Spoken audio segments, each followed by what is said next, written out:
Okay, I'm on day 3 now. I just took my soapstone, I sharpened it up with some on a sanding disc, and I marked this. I'm going to cut it with a 4.5 by 3/64 of an inch. It's a masonry disc. I don't care. I've got steel ones, but I'm going to use these up. These work great. They're very, very thin, paper thin. So we'll cut that out top and bottom, and then I'll drop this right through, and we may have to bevel the edges and then weld it in place. And then I've got a cover piece here. Where did I put it?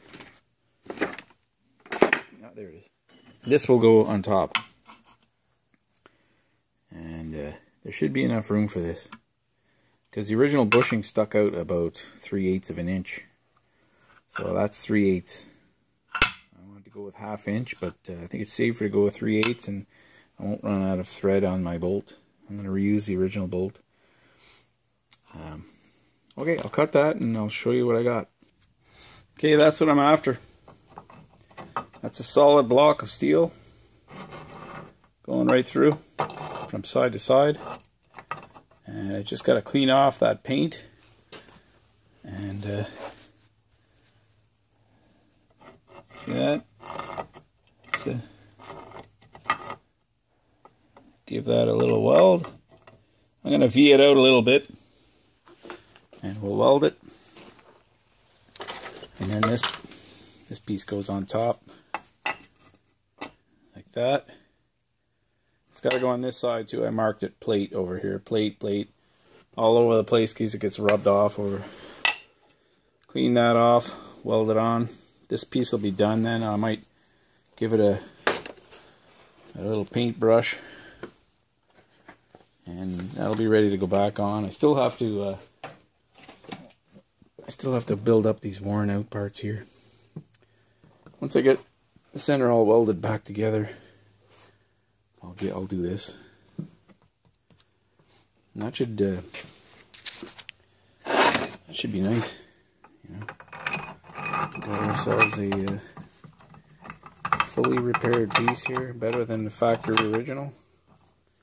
You know, it's not new anymore, but I'm still going to drill a 1/2 inch or a 3/8 hole on the bottom side, just to allow water to drain out, and to I might spray a little oil in there. And there's room to pass above and below this square block for water and air to flow through there.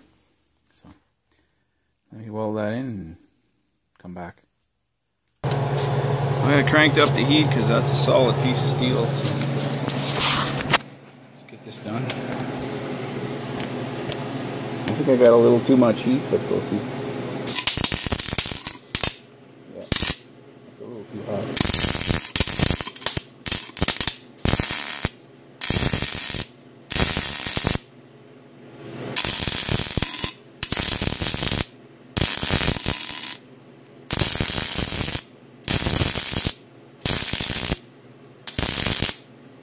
Burning. It's burning through, so I'm going to turn it down a bit. Okay, I lowered the heat a little bit.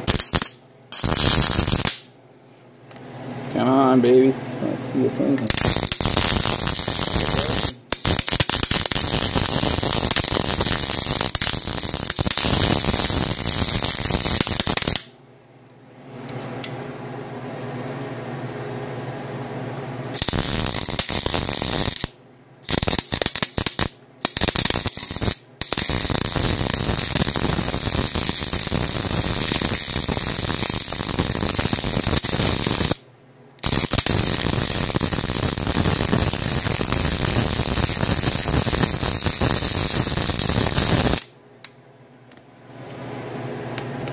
That looks good. Sorry, I can't do both at the same time, so doing what I can, man.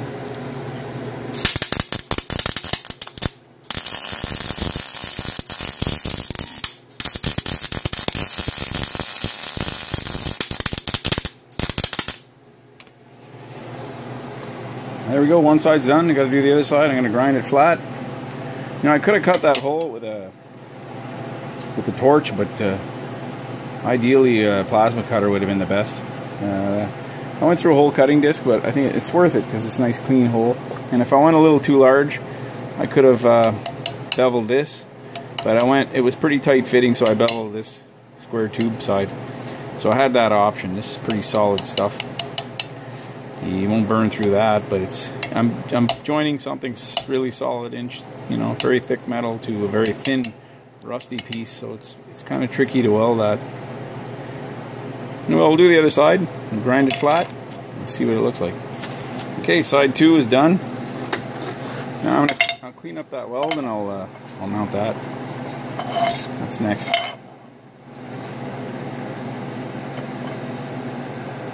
It's good. It's pretty rusty in there. There's some thin spots, so it's not new metal anymore.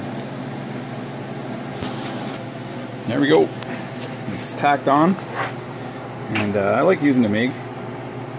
It's maybe not as strong a weld as the arc welder, but there's no inclusion, there's no flux. I've got the argon CO2 gas, so it's just pure metal on there. You just wire brush that and paint it. You don't have to chip any slag off.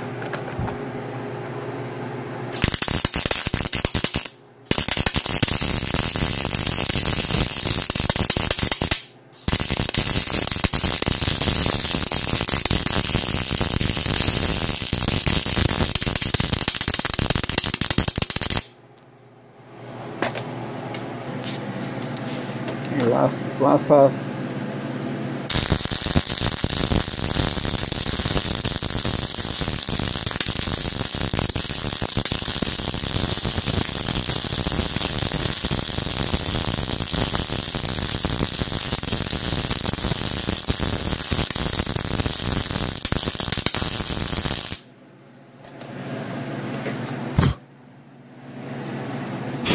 I don't think my welds will win any beauty contests, but I mean, the difference between a good weld and a bad weld is not what it looks like, it's whether it holds or breaks. My welds don't break. So, yeah. Not the prettiest.